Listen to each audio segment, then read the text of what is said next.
Hey guys, tonight we dive deep, deeper than any pyramid shaft, into the gilded nightmare that was the life of a pharaoh in ancient Egypt. You imagine golden sandals, a throne that smells like incense, and maybe lounging with a fig in each hand. But tonight, you're the pharaoh, and your golden cradle? It's already a prison. Your eyelids are heavy, but not with sleep, with expectation. From the moment you are born, you're not a child. You're a vessel, a breathing, wriggling extension of Horus himself. The midwives don't coo, they bow. And every time you cry, a priest notes the hour, probably assuming it's a divine omen. Cute. You're swaddled not just in linens, but in prophecy. People whisper your name like it has weight, and it does. It means floods will come, crops will grow, wars might start. No pressure.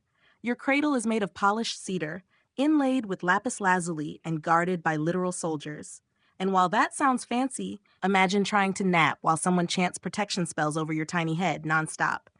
You don't get lullabies, you get incantations. Even your first poop is sacred. Yes, truly. Royal excrement could be read like tea leaves by temple officials. A little soft, a sign of Ra's displeasure. Historians still argue whether these rituals were symbolic, medical, or just an ancient form of micromanagement. Either way, you're less of a baby, more of a prophetic weather balloon. As you grow older, say, by the ripe age of 3, servants already shadow you with fans, scribes note your babble like state policy, and statues of you begin popping up around the palace. You haven't said a full sentence, but you've commissioned 3 temples by proxy. Somewhere, a laborer is already chipping away at your nose, sculpting that immortal profile. Too bad they always get the nostrils weird. By 5, you're learning to stand tall during court rituals, which means stiff linen robes, sand in your sandals, and adults kissing your feet while you try not to sneeze. You itch everywhere. You want to play in the mud. But nope, you are divine. And divine beings do not smear themselves in crocodile dung, even if they really, really want to. Speaking of crocodile dung, brace yourself, it's a recurring theme. Not just for sunscreen, but for healing ointments, pregnancy tests, and possibly ritual cosmetics. Historians still debate whether it was symbolic or just a strange skincare flex. Either way, welcome to your royal routine. What's most disturbing, though, is how alone you are. You're surrounded constantly, maids, guards, priests, but not a single one of them talks to you. They talk at you or about you. You're the center of the world and yet completely isolated. Your own parents refer to you in the third person during ceremonies. You wave, smile, bow, all while being taught that your actual emotions are irrelevant. Divine figures don't sulk. But let's say for a second you do throw a tantrum. You're 5. You scream. You knock over a fruit platter. In any normal household, this might earn you a stern talking to or a timeout. But in your case, that outburst is interpreted as a cosmic warning. A minor priest will faint. A dream interpreter gets summoned. And the high priest of Thoth rewrites tomorrow's ceremony script just in case. You're already the prisoner of 1,000 rituals, and they haven't even let you go outside the palace walls. Because yes, you're protected, but you're also contained. By the time you turn 7, they bring in animal sacrifices to test your reaction. Will you flinch at the goat's cry? Will you show mercy? Or will you smile, as you're meant to, as a being above mere mortal suffering? There's a scribe in the corner, scratching notes like mad. You sneeze again. 2 astrologers argue whether that's a sign of war. And war, by the way, is already on your itinerary. The temples you fund, the taxes you approve, well, technically the viziers do, but your stamp is on it, the laws that get enforced, they're all part of your divine burden. At 8 years old, you might not be able to tie your own sandals, but you're responsible for the flooding of the Nile. Let that sink in. If the river doesn't rise this year, it's your fault. The peasants will starve, the granaries will empty, and the people might riot. And somewhere, your tutors will remind you, gently, that this is why you must study more sacred geometry instead of chasing scarab beetles in the garden. In one of your rare moments of rebellion, you try to sneak out into the palace courtyard. Maybe catch a glimpse of the workers unloading baskets of grain. But a servant intercepts you, bows, and softly tells you the gods should not wander. You're escorted back, not punished, just redirected. Again, you may be a pharaoh, but you've got less freedom than the kitchen cat. Even your toys are symbolic. A carved ivory hippopotamus? It represents chaos. A board game, strategically designed to teach you conquest. You're not allowed frivolous fun. Every moment is either preparation or performance. And then there are the omens. So many omens. Birds flying east? Omen. A crack in a wall? Omen. You stub your toe? Might be an omen. Might also be a divine test. Either way, 3 priests meet about it over lotus tea. Despite all this, or maybe because of it, you start to internalize the myth. You begin to believe your own divinity. After all, what else can you do? The idea that you're just a lonely, over-monitored child is too terrifying to admit. So you stand taller, raise your chin, and try not to cry when they paint your eyelids with crushed beetle paste. So little God, this is your life now. Born into gold, cradled in fear, and raised to rule a kingdom where even your silence echoes like prophecy. And you haven't even hit puberty yet. Awaiting continue. You are 7 years old, maybe 8, and your tutor just handed you a scroll heavier than your dinner plate. It smells like old papyrus and sanctimony. While other children out in the streets of Memphis chase cats and toss pebbles, you're learning how to recite hymns to Ra without blinking. Why? Because blinking too much during sacred lines is a sign of weak divine favor. Obviously. Your mornings begin before dawn, long before the sun even thinks about stretching. A servant tiptoes in to dab your face with perfumed water while whispering praises. Not to you, to the gods for letting you wake up again. You haven't earned the right to be praised until you've successfully made it through your reading of Instructions of Amenemope without sneezing. You sneeze. A lot. Today, your lessons include astronomy, writing, sword handling, and of course, ceremonial posturing. You're taught how to sit, how to stand, how to smile, just enough so the peasants won't think you're plotting famine. Your teacher, a stern man with a beard shaped like a farming sickle, teaches you how to maintain the expression of timeless benevolence.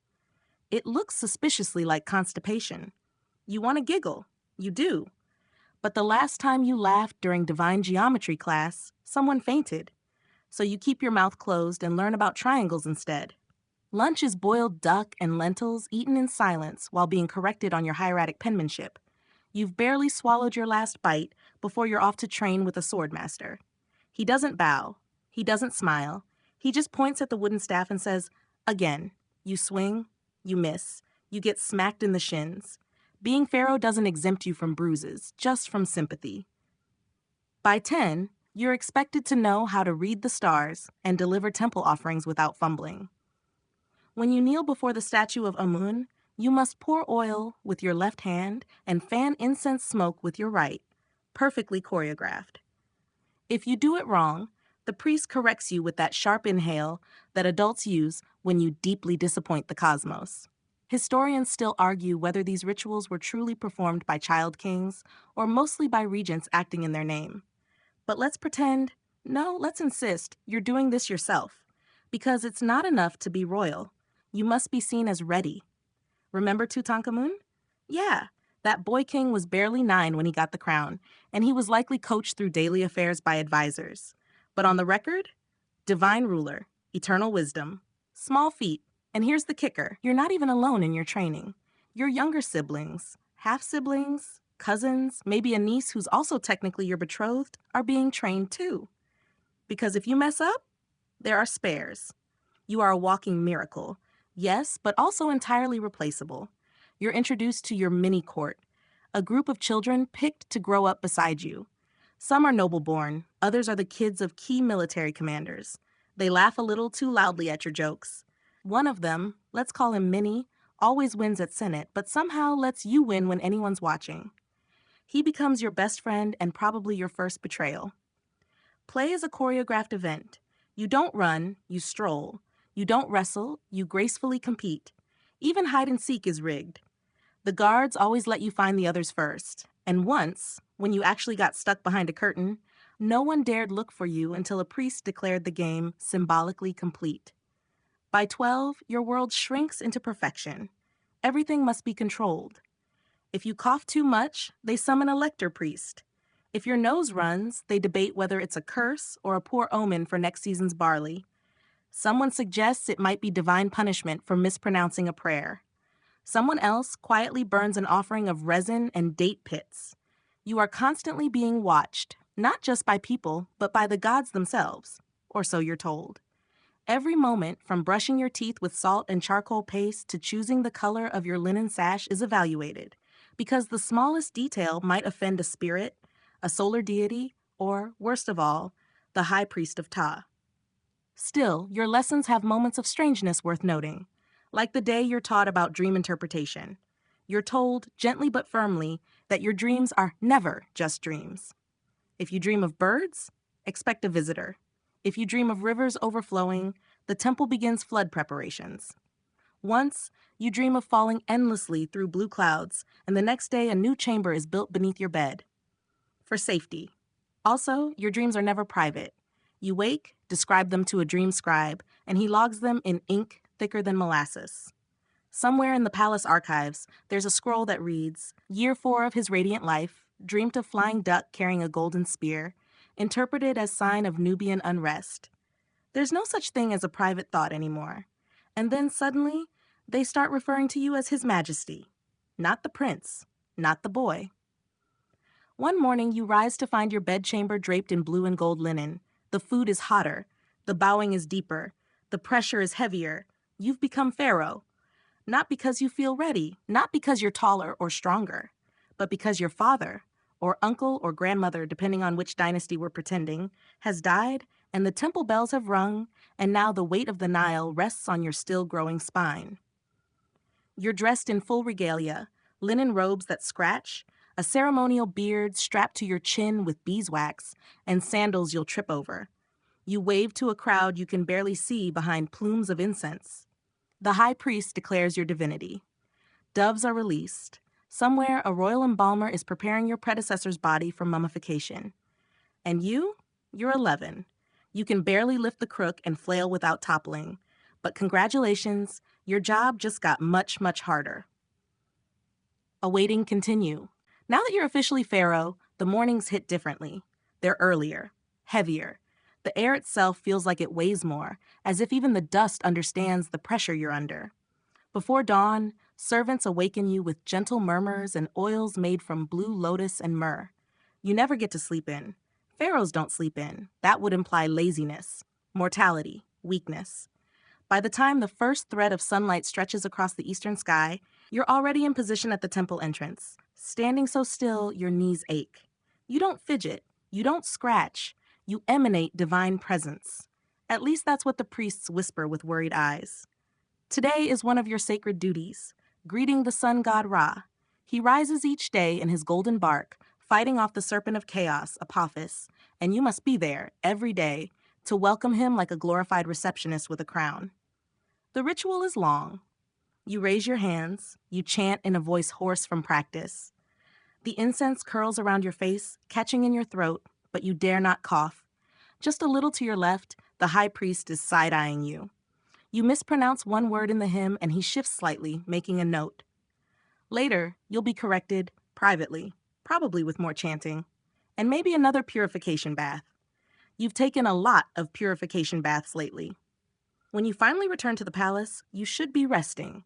But no, your ceremonial schedule has just begun. First comes the petition hour, where courtiers line up like buzzards, each bearing requests. Approve this grain tax, bless that marriage, authorize the construction of yet another temple in your name. You nod, you wave, you sign your name, which is technically 5 names now, one of which is Strong Bull appearing in truth. You haven't touched an actual bull in years. You do appear in truth, though. And in linen. Lots of it. Your afternoons are no easier. There's inspection of the grain stores, a quick visit to a sculpture workshop to check on your likeness. Your nose still looks weird. And a hasty appearance at the school for scribes, where you pretend to know more hieroglyphs than you do. You miss lunch. Again. Again. By the time the sun begins to tilt westward, your face hurts from radiating benevolence. You slump onto your golden throne, which, fun fact, is wildly uncomfortable. The armrests dig into your ribs and the back is carved so straight it may as well be a warning. A priest fans you with ostrich feathers. Another sprinkles perfumed water near your feet. They mean well, but you'd kill for a nap and a plum. You close your eyes just for a second, and someone clears their throat. Loudly. The vizier reminds you there's a ceremony at dusk to honor Thoth. You can't miss it. Not unless you want to trigger another round of the balance of Ma'at is in danger discussions. Again, historians still argue whether pharaohs truly participated in every ceremony or delegated most of them. But let's be real, the appearance mattered more than the performance. If you weren't seen honoring the gods were assumed to be insulted. And when the gods get insulted, the Nile dries up and frogs fall from the sky. You once saw frogs fall. It wasn't cute. In the evening, you stand inside the temple, wrapped in ceremonial linen, chanting a hymn that hasn't changed in 600 years. The walls glow with torchlight, the scent of frankincense fills the air, and your voice blends with the chorus of priests. You're exhausted. You're starving. But no one cares. You are not just a person. You are Egypt. And Egypt must always shine. You return to the palace by moonlight, carried on a litter by 6 trembling men who are terrified of tripping. A single stumble, and they could be punished. Maybe whipped. Maybe demoted to digging irrigation ditches. You want to tell them it's okay, that you'd rather walk anyway, but you can't. Pharaohs don't talk to litter bearers. You just adjust your balance and pretend your back doesn't ache. Once inside, you're finally alone. Sort of. There's still a scribe in the corner, a guard by the door, a servant pouring you barley water. But it's the closest you'll get to privacy. You unstrap your ceremonial beard, owl, and peel off your crown, which has left a red line across your forehead. You stare at your reflection in a polished bronze mirror. You look tired. Even the coal under your eyes can't hide it. You climb into your bed, golden frame, lion-shaped legs stuffed with linen and reeds, and lie stiffly on your back. You can't sleep on your side. The gods don't sleep on their side. You stare at the ceiling, painted with stars and divine barks. Somewhere outside, a priest is still chanting. The moon filters through the lattice window. The palace is quiet, but your mind is loud. You think about the upcoming festival of Opet, about the statue of Amun that you'll parade through the streets, about the grain stores that seemed a little too low, about the priest who looked at you oddly when you forgot the name of a minor deity. You think about your dreams you haven't told anyone, dreams where you're running through the desert, barefoot, free and unknown, dreams where you eat roasted fish by the Nile without 20 people watching you chew. But then you remember, pharaohs don't dream, not like that. Your sleep is meant to be prophetic. Your dreams belong to Egypt. So you close your eyes, you breathe in the warm, spiced air. You pray, not to be free, not even to be happy, but just to get through tomorrow's rituals without sneezing. That, in your world, counts as a victory. Awaiting continue, with a jolt, not because of a bad dream, but because someone is gently shaking your shoulder with the urgency of a falling star. It's still dark. Your eyelids stick from the coal, your head feels like it's been wrapped in wet linen, and outside, jackals howl faintly in the distance. The high priest has requested your presence. At once. You're Pharaoh. You could say no. But no one ever really says no to the high priest of Amun, especially when he wears that look like he just got a memo from the gods that everything's about to fall apart. They dress you quickly in a linen kilt and throw a leopard skin sash over your shoulder. It smells faintly of old incense and pride. You're guided into a chamber that smells of fear, not yours, at least not entirely. The air is thick with anxiety and honeyed oil. There's trouble in the temple. It seems someone has stolen a sacred idol. Not just any idol. The one said to contain the breath of Hathor herself. The priests are frantic. The guards swear no one entered. The high priest leans toward you with all the weight of cosmic expectation and mutters, "This is a sign." Of course it is. You're 12 years old, and already the universe is accusing you of sacrilege by association. You want to ask, why would someone even want a tiny statue of a cow with moon horns?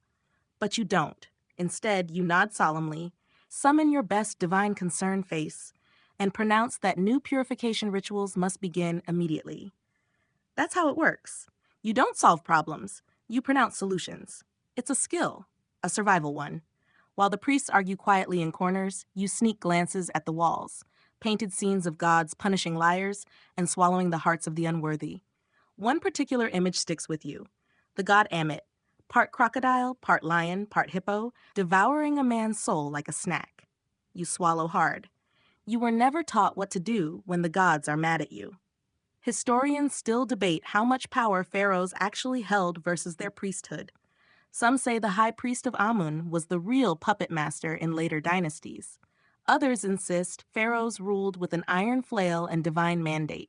But from where you're standing, in a cold chamber at sunrise, surrounded by incense and whispering old men, it feels like you're the face on the coin, not the hand in the treasury.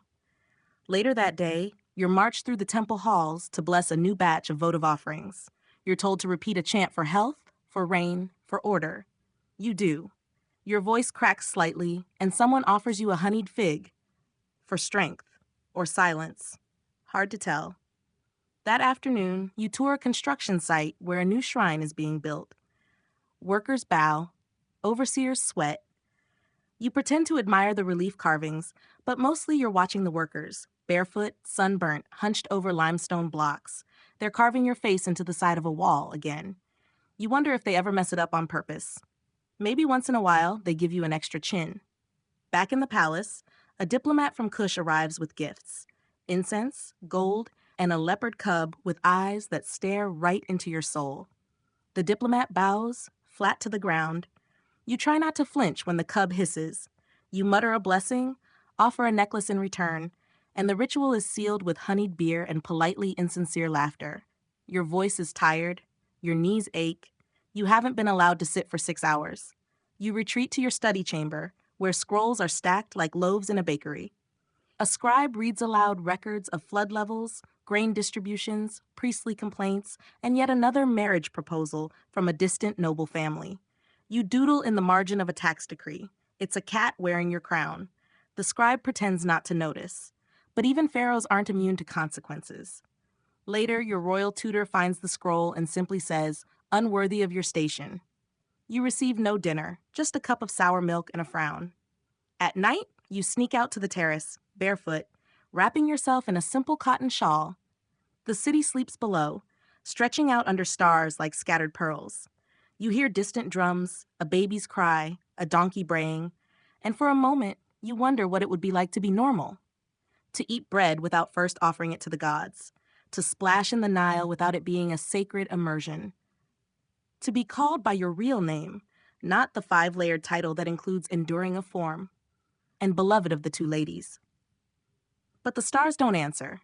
The gods don't answer.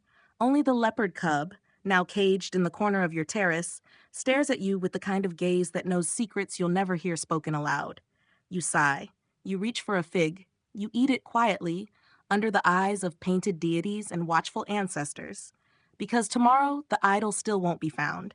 Tomorrow, the gods will still expect perfection. And tomorrow, you'll still have to act like you know exactly what you're doing. Awaiting continue. You're sitting still as a statue while they paint you gold. Well, technically, not paint. It's a thin paste of crushed electrum, beeswax, and flower oils. Applied with a delicate reed brush across your chest, shoulders, cheeks, and even the arches of your feet. You're not allowed to flinch. That would offend the gods of appearance. And these days, you're beginning to suspect there's a god for everything. This is the preparation for one of your most sacred duties, the Sed Festival, also known as Hebsed. It's not your first, though you're young.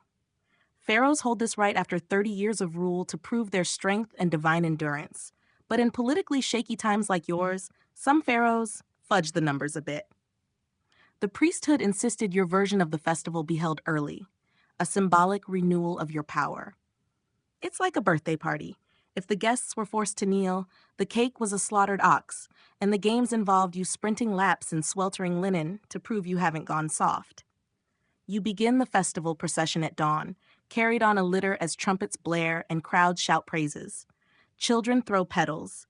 Old women wail with joy, or at least what sounds like joy. And as you pass, a fan of ostrich feathers sways rhythmically behind your head like a divine halo. You try to smile, but the gold paste is cracking. Your face itches. So does your soul. You arrive at the said court, a walled courtyard hidden within temple grounds, sacred and secret, open to only the highest officials, generals, and priests. There your test begins. You're handed 2 scepters, the crook and the flail. Symbols of kingship, symbols of I know how to shepherd people and punish them if necessary. They're heavier than they look. Your arms tremble a little. Everyone pretends not to notice. You kneel, then rise. Once, twice, 3 times. Then the running starts. It's more of a ceremonial trot, really, but in the blazing sun and 40 pounds of ornamental linen, it feels like a marathon. You jog from one side of the court to the other, again and again, watched by priests who record each step on tablets like sports commentators with zero chill. You want to stop. You want to lie down and eat a pomegranate. But no, you are Pharaoh. You are divine. And apparently, divine beings must sweat with dignity. Historians still argue whether all said festivals involved actual running or if it evolved into more symbolic gestures over time. But here now, you're definitely running and slipping a little because someone dropped a garland of lotus petals near the altar and your sandals have zero traction. You catch yourself, mutter a breathless curse under your breath. In ancient Egyptian, it translates roughly to, "May your sandals rot in the underworld," and continue. The priests nod approvingly. You haven't died. That's a win. Next comes the sacrificial offering. A bull is led into the court, its hide gleaming, its breath thick in the morning heat. You grip a ceremonial knife, ornate and impractical, and strike the first symbolic blow. The actual task is done by temple butchers, but the blood spatters just close enough to dot your ankle. It's considered auspicious. Then the chanting begins. 40 priests in tight formation, rhythmically invoking your names, all 5 of them, alongside those of Ra, Horus, Osiris, and occasionally the city gods, just to be thorough. The sound vibrates in your bones. It's hypnotic, somewhere between a lullaby and a threat. You sit on a low throne flanked by lion statues as offerings are paraded before you. Gold, silver, lapis lazuli, woven cloth, baskets of dates, incense pots, and one mildly terrified goose. You bless them all. You don't blink. Just as you're starting to fade into the rhythm of it, someone approaches. An old priest, eyes cloudy, voice dry as parchment. He tells a story, your story, how your birth was foretold in the stars, how your name was whispered by the gods themselves, how your body is not a body, but a bridge between this world and the divine. It's beautiful, it's poetic, it's a lot to live up to. And somewhere in the crowd, you think you see a girl, just a flash of a face, half hidden behind a veil. She's watching you, not with awe, but curiosity. Like she's trying to figure out if all this glitter and ritual hides someone real beneath it. But before you can be sure, she vanishes. By nightfall, the festival continues with feasting and dance. Musicians play lyres and tambourines. Dancers whirl in skirts that catch the firelight like ribbons. You sit at the head of the table, nibbling dates and pretending you're not exhausted to the marrow. Your stomach churns. You haven't eaten all day, and now the mix of honey wine and roasted goat is sitting like a stone inside you. But still, you smile. Pharaohs do not get indigestion. Pharaohs are immortal, at least until they aren't. You return to your chamber, flanked by torches and silent guards. They undress you carefully, scraping off the gold paste. You notice your skin is slightly raw, your limbs tremble. You lie in your bed, linen sheets cool against overheated skin, and stare at the ceiling. There's a falcon painted above you, Horus in mid-flight. Eyes wide, wings outstretched, you whisper your thanks, you whisper your fears. Because while today proved your strength, it also reminded everyone just how fragile even gods can look when the linen slips and the gold starts to crack. Awaiting continue. The scorpion sting comes at dawn. You don't feel it at first, just a sharp tickle along the inner arch of your foot like a stray reed. You're half asleep, reaching lazily for a cool splash of water when the pain hits. It doesn't announce itself. It detonates. You yelp. Very un-Pharaoh of you.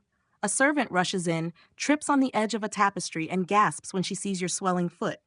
You're carried, rather dramatically, to the royal healing chamber, where a scribe has already begun etching today's date on a fresh papyrus. Because when a living god is poisoned, you don't skip documentation. The court physician arrives in a flurry of herbs, muttering oaths to Sekhmet, goddess of plague and healing. His beard is lopsided, his eyes bloodshot. He presses your foot, nods gravely, and declares the bite to be of the smaller brown kind, the worst kind. Great. They mix a salve of onions, honey, and crocodile fat. Yes, crocodile fat. You've noticed crocodiles feature in a worrying number of royal remedies and curses. You wonder if this one was fresh. As the paste is applied, the pain crescendos. You grip the edges of your ceremonial bed, ivory inlaid with lapis and shaped like a lion's body, and you bite back the scream. You're Pharaoh. Screaming is for the uninitiated. Historians still debate the effectiveness of ancient Egyptian medicine. Some texts reveal shockingly accurate anatomical knowledge and herbal cures. Others list charms like spitting 3 times on the floor while facing north. Today, you get both. The physician spits for luck. You're too busy sweating to argue. The high priest is summoned. Again. He arrives with his usual aura of foreboding and whispers about divine punishment, omens, and the need for immediate appeasement. Within an hour, a dozen birds are sacrificed in the temple courtyard. A clay figurine of your illness is created and promptly crushed beneath the heel of a priest. You're told this will convince the gods to remove the poison. You wonder if maybe, just maybe, sandals would have been a smart addition to your nighttime walks. Still, the fever rises. You drift in and out of sleep. Dreams curl around you like cobras, visions of endless sand, a mirror that doesn't show your face, a jackal-headed man asking if you've balanced your heart lately. You wake to the sound of bees. Not literal bees, stringed instruments mimicking their hum. Someone is playing soft temple music beside you. A girl with dark eyes, silent hands, and a lotus painted on her shoulder. You've seen her before, haven't you? In the crowd at the Sed Festival? She doesn't look at you. She just plays. You drift again. You're told later that 2 days passed, that your foot swelled like a ripe fig and the fever nearly broke your mind, but also that you lived, survived, triumphed according to the official records. There's even a hymn already written in praise of your divine resilience. You writ it while sipping watered beer and trying not to limp, but your brush with death lingers. The palace feels different now. Shadows fall longer in the corridors. The guards glance at you a bit more often. Even the leopard cub, still pacing his terrace cage, seems to stare at you differently. Because here's the secret no scroll ever prints. Pharaohs are not immune. Not to scorpions. Not to illness. Not to fear. That afternoon, you're summoned to a strategy meeting. Foreign diplomats from Hadi have arrived, requesting trade or threatening war. Hard to tell with them. They're always smiling while fingering their swords. You listen as your advisors argue over grain exports, canal control, and whether the royal boat should be remodeled with more gold leaf. Your head pounds. You're fairly certain one of your toes has turned purple. Still, you nod, decree, gesture. The performance must go on. Later, you slip away to the garden. Not the official one, but the hidden courtyard behind the scribe's wing. It smells of myrrh and wet stone. There's a shallow pool where frogs croak lazily. You dip your injured foot in. It burns. You breathe. For just a second, the facade cracks, and you are simply you, tired, young, mortal. A rustle behind you. It's her again. The girl. Music girl. She bows low, then rises silent. You ask her name. She doesn't answer. Instead, she places something beside you, a small wooden charm, a scorpion carved in black sycamore. You pick it up. It's warm from her hand. You look up, but she's already gone. You stare at the charm for a long time. It said the ancient Egyptians believed amulets carried pieces of divine power, like tiny portable gods, or warnings. You don't know which this one is. But you carry it back to your chambers anyway. You tuck it beneath your bed, just in case. Because in the end, you're not only a pharaoh, you're a pharaoh who knows now, even gods can bleed. Awaiting. The falcon lands on your shoulder during breakfast. Not literally, though you've had worse visitors at dawn. This falcon is a symbol, embroidered in shimmering blue on the scroll placed before you by a breathless courier. It's sealed with wax shaped like an open eye. The Eye of Horus. You sigh. Another temple faction demands your attention. And, predictably, your money. The High Temple of Horus at Edfu claims your recent offerings have been insufficient. That your divine presence is requested for an urgent ceremony of renewal. That omitting this ceremony could result in, how did they put it? Cosmic imbalance and sandstorms. Typical. You know what this is. Politics in linen robes. The temple wants more influence, maybe land, maybe just the appearance of being closer to the divine ruler. You. The morning air is already hot as you ride out, not in your golden chariot this time, but a palanquin shaded by swan feathers. You're not fully recovered from the scorpion sting, and the physicians insist on minimal jostling. Inside, it's stifling. Outside, crowds cheer as you pass, chanting your 5 royal names again.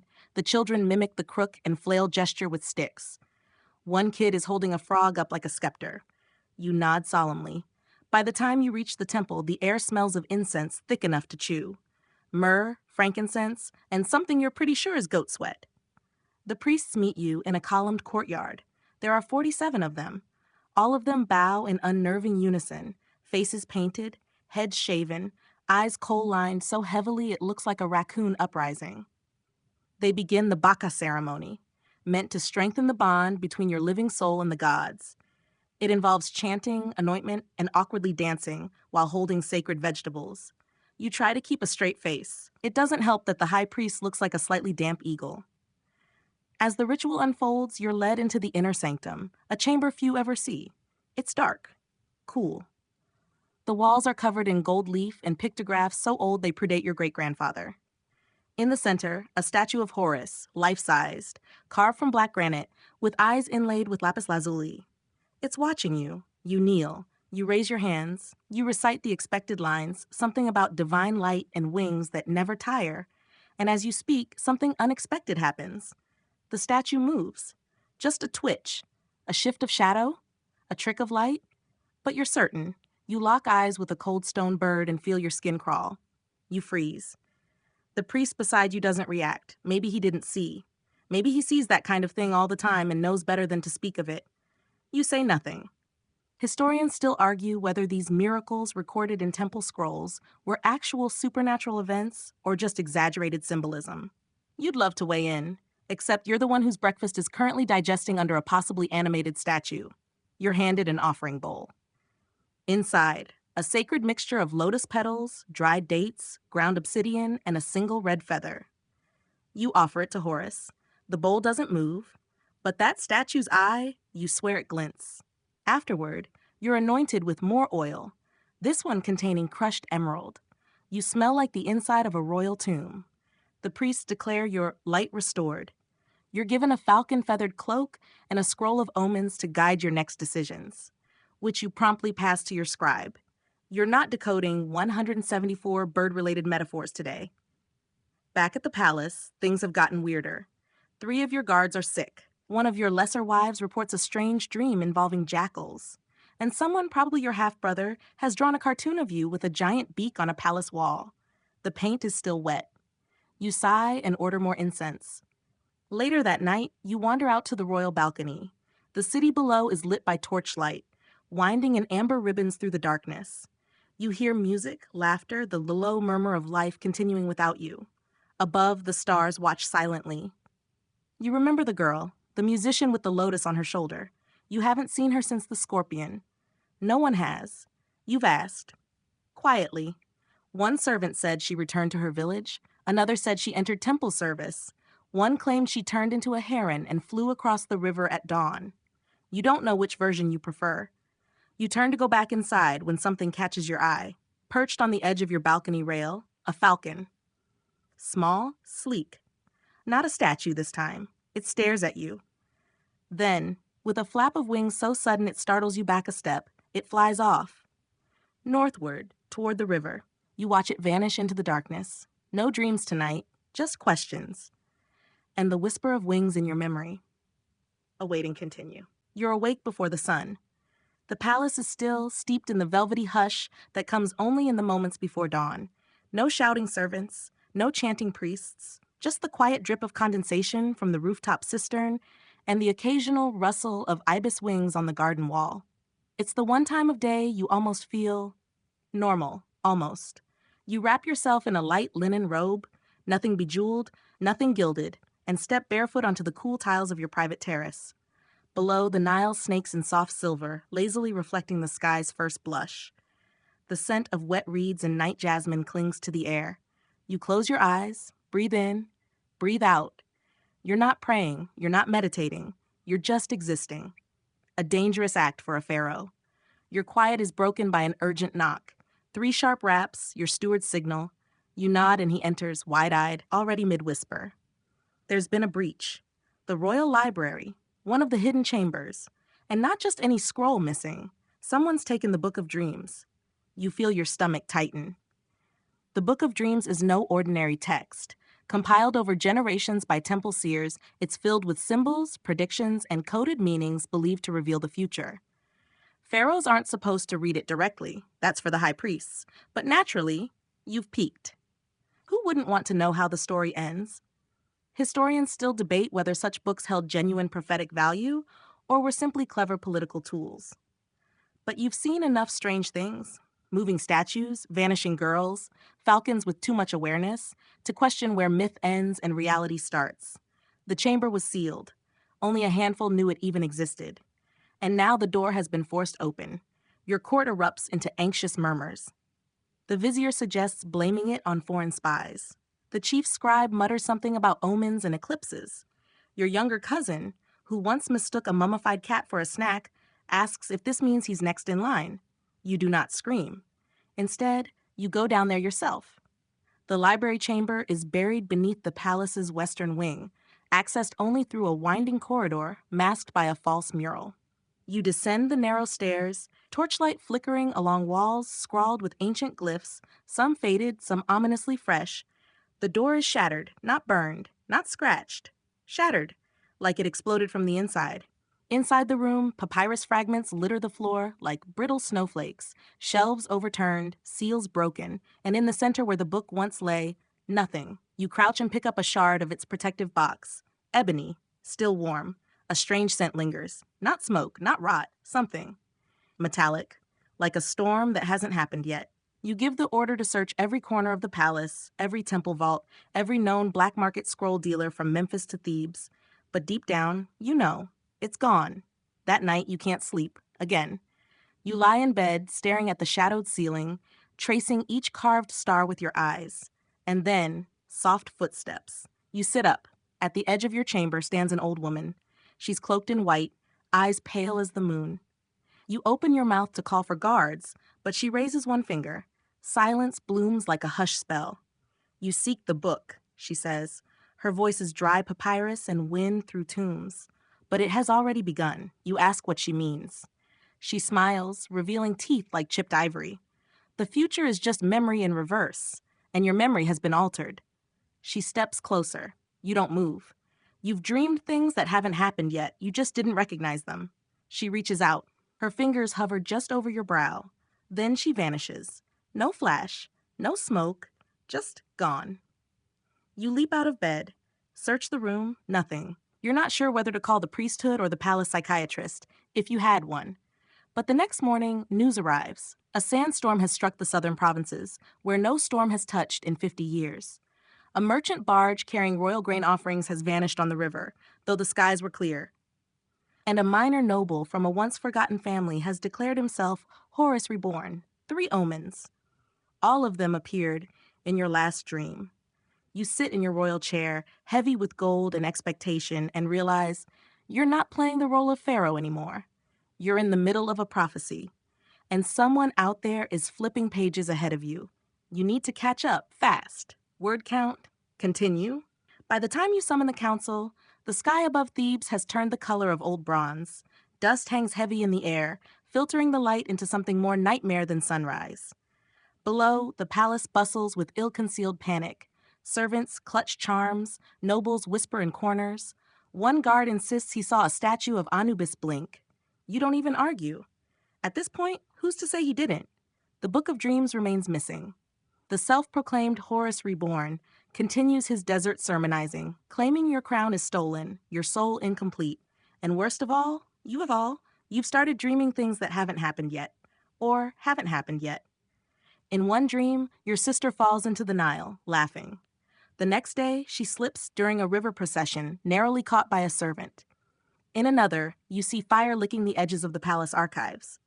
When you check, 3 scribes are panicking over a candle dropped near the scroll racks. Coincidence? The high priest says nothing is coincidence.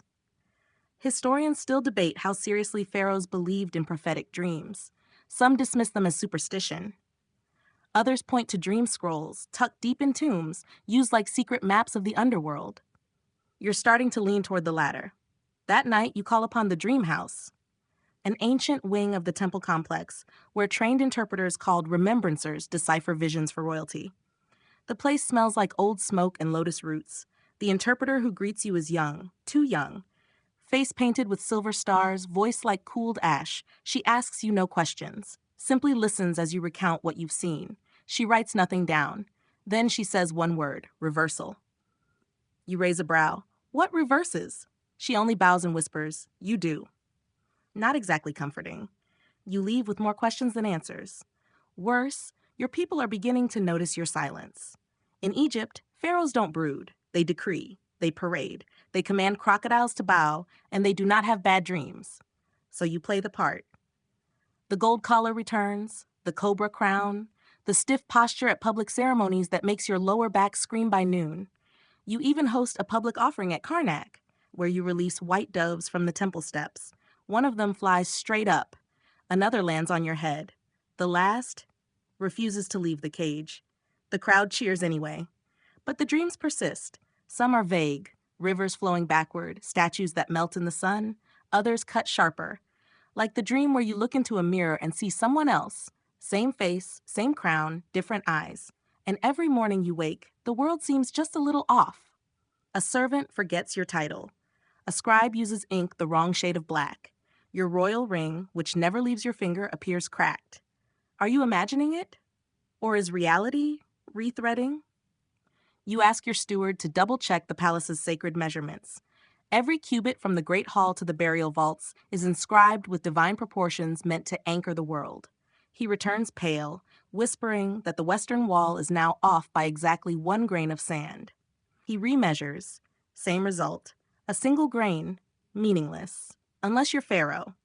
In the capital, people whisper louder now, about shifting stars, about your eyes glowing in torchlight, about the missing book, of course, and some now whisper your name, followed by the word false. You start to walk the palace at night again. It soothes you. The feel of cool stone, the whisper of torchlight, the occasional chitter of a desert gecko. You avoid the garden with the pool. Too many memories. You don't need her ghost tonight. But tonight, you take a different turn. Toward the old stables. They've been abandoned for years, ever since that unfortunate chariot race where your cousin ran over 3 scribes and a goat. The door creaks. You step inside. Dust swirls. Moonlight spills through a hole in the ceiling. And there, drawn into the dirt floor by something sharp and deliberate, is a massive symbol. The Eye of Horus, drawn backward. It stares at you, cracked and smeared at the edges like it bled from the wall itself. You kneel beside it, touch the groove. It's fresh. Someone's been here, and they're trying to tell you something. But what? That same night, you dream again. This time, you're on the throne, but the court is filled with strangers. Their eyes are black voids. They chant something in a language older than stone. You look down and realize you're wearing no crown, no robes, just bandages, mummified, but alive. When you wake, your hands are clenched around the edge of your bed so tightly the wood has splintered. The sun hasn't risen yet. But you know one thing. Something is unraveling. And it's not just your dreams anymore. Awaiting continue. The Nile is swollen. That's the first thing you notice the next morning. The river is higher than it should be this time of year, creeping up the embankments like it knows something no one else does. You stand at the balcony, arms folded, watching reeds disappear beneath the surface. Villagers in canoes paddle cautiously between flooded groves. Someone's laundry line floats by, wrapped around a goat skull. Unusual, mutters your royal hydrologist, whose usual vocabulary consists only of numbers and humidity levels. Understatement, you reply. Floods are a blessing in Egypt when they come at the right time, when they obey the gods. But this is too soon, too fast, too much. Some say it's a gift. Others say it's a curse. You say nothing because the flood isn't the only thing rising. Your dreams, for one. Last night, you saw the palace upside down. Literally. People walking on ceilings, doors floating sideways. A scribal monkey reading a scroll to a headless statue of you. And when you woke, your sandals were on the wrong feet. Again. Historians still argue whether pharaohs were truly seen as divine or simply treated like it to maintain control. The line is blurry. You've worn the mask long enough that sometimes you forget there's a face underneath. But lately, that mask has started slipping. You've started forgetting things, names, protocol, what day of the festival it is. Or if the festival happened at all. Your chief astrologer says the stars are in disarray, that the northern constellation of the Vulture no longer rises where it used to, that shadows fall in the wrong direction. You ask if this is bad. He laughs until he cries. You send him to rest. That afternoon, you receive a package. No seal, no note. Just a carved wooden box, left quietly on the foot of your throne like a child offering a toy. Inside, a single page of papyrus. From the Book of Dreams. The handwriting is unmistakable. Your great-grandfather's, who's been dead for 42 years and 27 days. You know because you counted at his tomb anniversary. The page reads, "The falcon will fly backward, the water will rise, the mask will fall, and in the mirror you will see not the end, but the first lie." You stare at it until your steward gently coughs. You burn the page. But the image won't leave your head. Later, in the Hall of Statues, you pass the great stone likenesses of your ancestors, colossal visages carved into granite sandstone in memory. Normally, they're just props, reminders to behave. Today, their eyes follow you, especially the one of Pharaoh Neferkut, whose real skull sits in your tomb vault. You ask the guards if anyone moved the torches. They didn't. You ask the priest if it's normal for the air to feel this cold in here. He says nothing, but the hairs on his arms are standing straight up. That night, you walk alone again. The palace is darker than usual. You've forbidden all but the barest torchlight. Less for secrecy, more to keep the shadows from getting too bold. You don't trust them anymore. You pass the chamber of offerings. The guards are asleep, or pretending. You don't blame them. You slip inside. At the center, resting on the altar where gifts to the gods are placed, another object, a mirror, old, cracked, the silver peeled at the corners. You lift it slowly. Dust falls from its frame like snow, and for one strange moment, you expect not to see yourself. But you do. Only, it's not quite you. Your reflection smiles before you do, tilts its head the other way. The eyes are yours, but just a little too bright. You look closer. There's something in the background behind you. You spin around. Nothing. You look back. The reflection is gone. Only the mirror remains, empty and still. You drop it. It shatters. You leave the pieces there and walk straight to your royal bath. Scrub until your skin is red. Try to forget. It doesn't work. In the days that follow, the flooding worsens. Crops rot in the fields. Fishermen haul up bones instead of perch. The statue of Hathor in the temple square begins to crack right down the face. Your people begin to pray louder. Some stop praying entirely. And every time you close your eyes, the dreams multiply. Some are not even dreams, visions, waking and loud. You see the river turning to blood. You see jackals at your throne. You see a version of yourself, crowned in black stone, laughing at your fear. Your vizier warns you gently. The people are beginning to doubt. They say you're cursed, that the gods have withdrawn, that maybe this isn't your time anymore. You thank him, then ask him to bring you the temple architects. If the world is breaking, you're going to build something that won't. Awaiting continue. The temple blueprints unfurl like the skin of some mythical creature, sprawled across the great table in your strategy hall, lit by flickering lamplight and the trembling hands of your architects. It's not just any temple you're planning, not one for a specific god or goddess, or even yourself. This is something stranger, older. You call it the Mirror Temple, not because of its shape, though yes, the inner sanctum is designed as a perfect reflection of the outer, but because you've started to believe this world is bending back on itself. Like the Nile winding into its own mouth. You want to trap it, anchor it, maybe even bargain with it. Historians still puzzle over the strange one-off monuments built by rogue pharaohs, unfinished temples, inverted layouts, burial chambers built at the surface. Some call them experiments, others call them warnings. You're beginning to suspect they were just pharaohs like you, desperate to fix whatever was coming unglued inside their reign.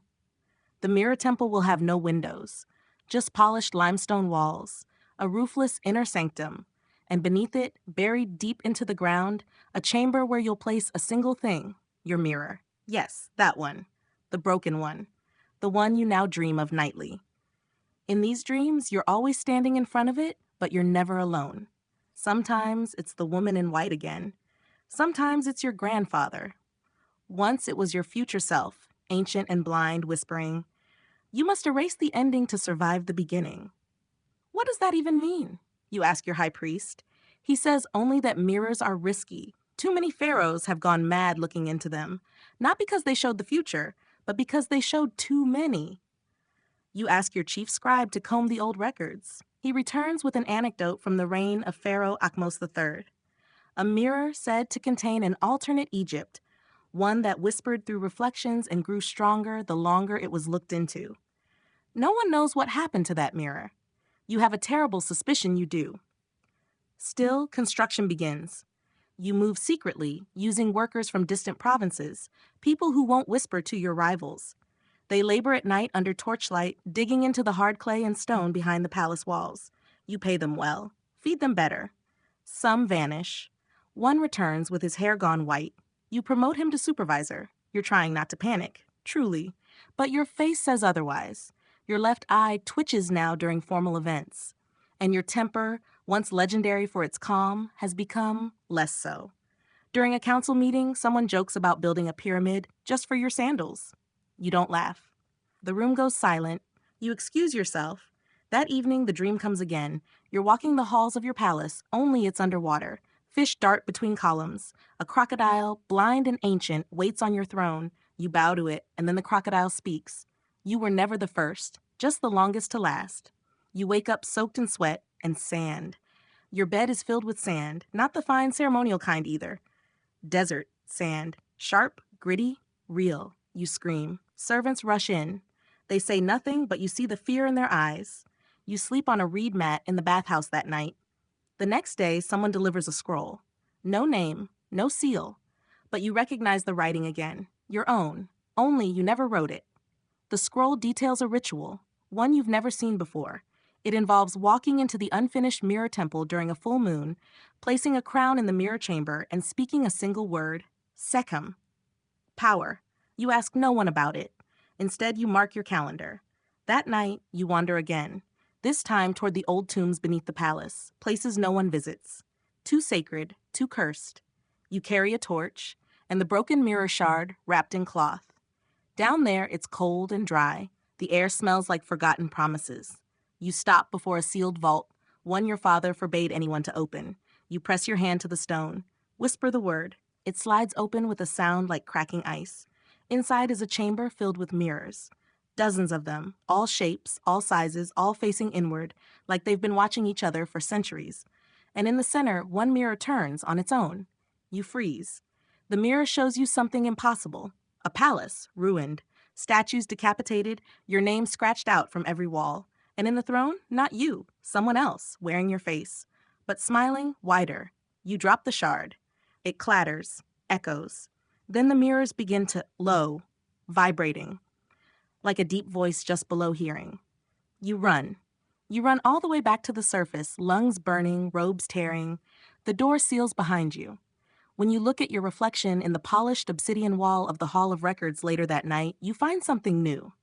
A crack, just above your left eye, in the reflection only. And then it smiles again, awaiting continue. Here's part 12 of your second-person narrative, The Disturbing Life of Pharaohs in Ancient Egypt. Section 12. Death plans begin early. You design your tomb before you're done teething, just in case. You are not even walking steadily yet, and already your architects are arguing over floor plans for your tomb. Before your tiny fingers can grasp a scepter with intent, stonecutters are sweating under the Egyptian sun, carving corridors deep into bedrock that will one day house your lifeless form. You're swaddled in linen. The tomb's blueprints are sketched on papyrus in antechambers far removed from your royal cradle. You are the pharaoh. Immortality is your birthright, or so they say. But that sort of divinity comes with architectural urgency. Tombs take decades to complete, and dynasties have crumbled when pharaohs died before theirs were finished. A pharaoh without a tomb is a pharaoh who might not rise again in the field of reeds, and that is not an option. So before you learn to say mother or mat, your priests and engineers are laying out the dimensions of your eternity, which direction your burial chamber will face, how many false passageways to confuse thieves, where your sarcophagus will rest beneath a constellation of protective stars etched in lapis and gold. These decisions cannot wait for you to grow up. Death does not wait for pharaohs to be ready. Your first tooth is met with celebration and sacrifice, also with the arrival of a new shipment of alabaster jars for your organs. When you take your first step, Somewhere in the desert, 100 men drag stone blocks across the sand for the inner sanctum. With every childhood milestone, your tomb progresses a little more. Your body is still soft and growing. Your future skeleton has a reserved chamber in the earth. It is not a single tomb they plan for. There are backups, false tombs, hidden decoys, just in case. Paranoia builds your grave as much as devotion.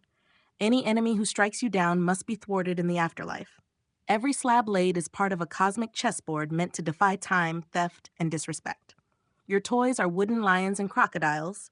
Your tomb is being fitted with thousands of hand-carved servants, shabti, miniature statues that will work in your stead when Osiris calls you to labor in the fields of the underworld. While you play, craftsmen sculpt perfect facial replicas of you in stone, so your soul will always recognize its body. And the records, endless records. Scribes etch your victories, your divinity, your benevolence, even though you've barely learned to speak. You have not earned these triumphs yet. You will, they believe.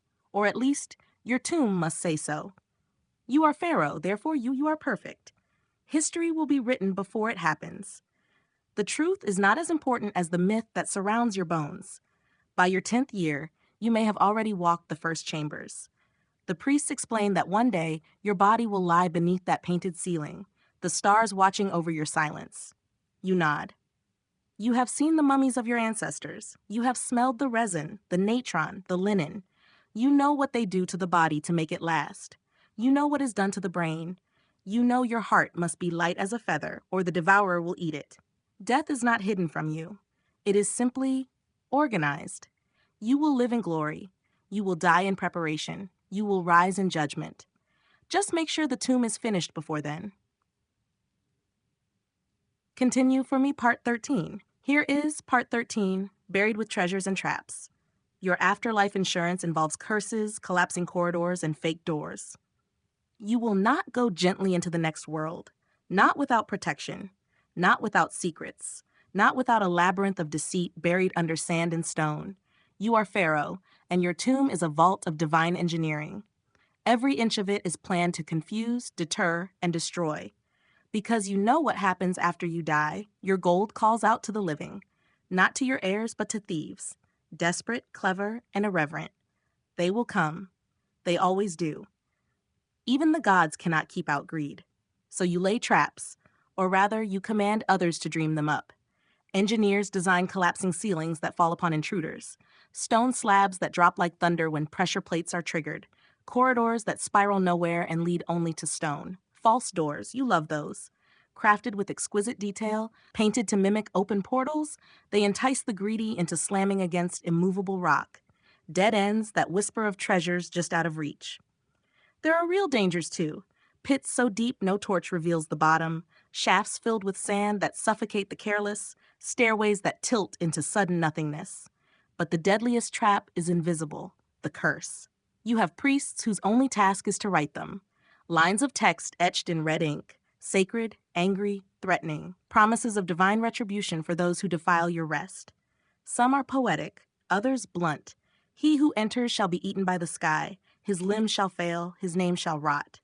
The curses don't just threaten pain, they promise erasure, oblivion, the worst fate in a world obsessed with memory. You know curses don't physically kill, but fear does, and that fear will echo for millennia. Your treasures? They are absurd. Entire rooms of gold, alabaster, and rare wood from lands you've never visited. Thrones, beds, combs, jewelry, statues, games, all things you'll never use in death. But death is not poverty. You are Pharaoh. You must enter the afterlife surrounded by luxury to match your rank. Every item has a purpose. Your sandals face east so your feet will walk with the sun. Your mirror lies polished beside your head so your soul may still reflect. You are buried with meat and beer, honey and garlic. The gods may be eternal, but they respect a feast.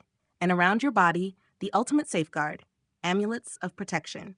An eye of Horus to watch, a scarab to guard your heart, a jet pillar for stability in the underworld. These are not decoration. They are talismans of cosmic contract. Even your sarcophagus is a warning. Great stone, etched in sacred speech, painted in lapis and sealed in resin. Inside, another coffin, and another. Like a puzzle box of the soul, each layer shields you from decay and violation. And yet, you suspect it will all fail, because you've heard the whispers from tombs past. Even those buried in the Valley of Kings, hidden and protected, have been found broken open. You've seen what happens to a disturbed mummy: linen ripped, bones scattered, sacred goods tossed aside. You know some will ignore your curses. So you double the traps. You erase the names of workers from the walls so no one can betray the plan. You blindfold some laborers so they never see the final chamber. You bury your tomb beneath others, a decoy among decoys. But still, you wonder, is this a fortress or a prison? You will be surrounded by everything, and yet you will have no voice, no choice, only the hope that your tomb remains untouched so your soul may walk into the next life whole. And you wonder, perhaps the real curse is not what waits for the thief, but what is left of you when they succeed. Command, continue for me, Part 14. Part 14, Not So Eternal Rest. Grave robbers, colonial curators, and modern CT scans violate your sacred peace. You were meant to sleep forever, wrapped in linen and prophecy, buried beneath curses and stone, sealed within a pyramid or a hidden tomb. You were supposed to rise only when the sun god summoned you across the horizon. But eternity is not what it used to be. Your sarcophagus does not remain sealed. The golden seal is pried open with iron tools by hands that do not bow. You do not awaken into the field of reeds, but instead into torchlight, dust, and the low murmur of looters or scholars. It makes no difference to your violated rest. They stare down at you with eyes hungry for riches, relics, or revelations. The result is the same. Your eternity is stolen. First, the ancient thieves come. They are your people, but they owe you no loyalty. Centuries after your burial, famines strike, dynasties fall, and desperation opens your tomb like a fruit. They crack your canopic jars for the gold caps, not for the sacred organs within. They strip the amulets from your chest, break your coffin for firewood, and toss your mummy aside like a bundle of dried herbs. Then come the new intruders, the foreigners. They speak in clipped tongues and wear strange clothing. They call themselves explorers, archaeologists, adventurers. They do not crawl through your tomb. They march in. With permits signed by rulers who never knew your name, with camels and cameras, notebooks and crates, they pull your body from the dark and into their museums. They weigh your heart on scales of curiosity, not justice. They photograph your skull. They note the shape of your jaw, the curve of your spine, the shrinkage of your brain. Once discarded by embalmers as useless, now dissected by scientists like an ancient riddle. Your treasures are not offerings now. They are exhibits. Glass cases house your crowns and anklets. Tourists squint at the hieroglyphs meant to guide your soul. Children lick ice cream cones in front of your coffin. You hear none of this, but if you could, you would scream. The dignity of your divine kingship is replaced by catalog numbers. And it gets worse. Machines peer through your wrappings. CT scans unravel what the bandages once protected. They see your bones, your scars, the diseases that plagued you. They publish your weaknesses in academic journals. Scoliosis, cleft palate, malformed femur. Words never meant for a god king now define your earthly remains. They x-ray your soul and find dust. They argue about your identity. Was this pharaoh really a man? Was she a woman pretending to rule as one? Was he murdered? Did she die young? Were you deformed? Were you divine? Scholars wield scalpels sharper than your embalmer's blade. One says you were diseased. Another says you were inbred. Another insists you were never king at all, just a puppet, propped up by priests, paraded through history with a mask too heavy for your head. They measure your nose, they guess your skin tone. They print digital models of your skull and ask artists to reconstruct your face, one version in bronze, another in ivory. None look like you remember yourself. And through it all, your name is mispronounced. Your titles are misread. Your prayers are ignored. You were buried in the language of the gods. Now you are a data set, a specimen, a curiosity. The afterlife you prepared for, those eternal gardens, those feasts with Osiris, those reunions with lost ancestors, has been interrupted, perhaps severed, perhaps stolen entirely. Even the stars above your tomb are dark now. The constellations that once watched over your slumber have shifted in the sky. The world has moved on, and you, Pharaoh, have become a ghost on a pedestal. Not every king is lucky enough to rest in peace. You, like so many others, are a trophy, and so you wait, wrapped and silent, In the dry, humming silence of climate-controlled rooms, your soul still seeking the path that was once so carefully laid before you. Command, continue for me, Part 15. Here is the final installment. Part 15, Legacy, Glory, or Giggle. History paints you as divine, or delusional, depends who's holding the chisel. You were once called Nesubiti, he of the sedge and the bee. You were the living Horus, the embodiment of divine order, the axis around which Egypt spun. That was your truth, or so they told you. But now, in the flickering hindsight of history, your legacy is not so clear. To some, you are a god in gold. Your statue still towers in museums, your face calm and impassive, your beard false and divine. You are greatness incarnate, the builder of monuments, the ruler of the two lands. Your name, when spoken, is a symbol of civilization's birth. But to others, you are a cautionary tale. They whisper that your grandeur was a mask, that behind the carved smile and the rigid posture was a man warped by power, distorted by ceremony, and ultimately very mortal. They list your flaws with clinical detachment. Elongated skull, hunched spine, clubbed foot. They say your bloodline betrayed you, narrowed by incest and calcified ritual. They call you deformed, not divine. Still others mock you. They say your obsession with eternity was laughable, that your pyramids were ego mountains, that your lavish burials were wasteful, that your curses were just theater. They turn your sacred texts into punchlines, your titles into trivia. In cartoons, you are a lisping mummy with toilet paper for bandages. In jokes, your name rhymes with lunacy. This is your legacy now, a collage of contradictions. One scholar writes that you were a visionary. Another calls you a tyrant. A third reduces your life to a genetic case study. Who is right? You are no longer here to correct the record. And even if you were, would they listen? Your monuments remain, but even stone erodes. Hieroglyphs fade, the statues lose their noses. Tourists climb your sacred ruins in sandals and selfie sticks. Your temples echo with guides, not gods. Still, there are those who see you. Children stare wide-eyed at your sarcophagus, imagining a time when you ruled the Nile and spoke to the sun. Spiritual seekers invoke your name in rituals, believing you still possess secrets. Artists resurrect your image in brush and clay. Even skeptics admit you changed the world. Your story, whatever version survives, is not forgotten. That is a kind of immortality. But it is not the one you prepared for. You designed your legacy in stone and silence. But history is noisy, messy. It does not preserve. It performs. Perhaps the most disturbing truth of all is this. Your eternity was never yours to define. It belongs to the living, to those who came after, to those who dig you up, write you down, and make you into what they need. You once ruled with a crook and flail. Now you are ruled by interpretation. So, what are you? Pharaoh, fraud, fossil, fascination. You are all of it. And whether you like it or not, your legend will outlive your bones. Not as you were, but as you are retold. The disturbing life of pharaohs in ancient Egypt, complete in 15 parts, one long, unbroken journey from cradle to crypt, myth to memory. Let me know if you'd like help formatting it for publication, turning it into a video script, or adapting it to another style or tone.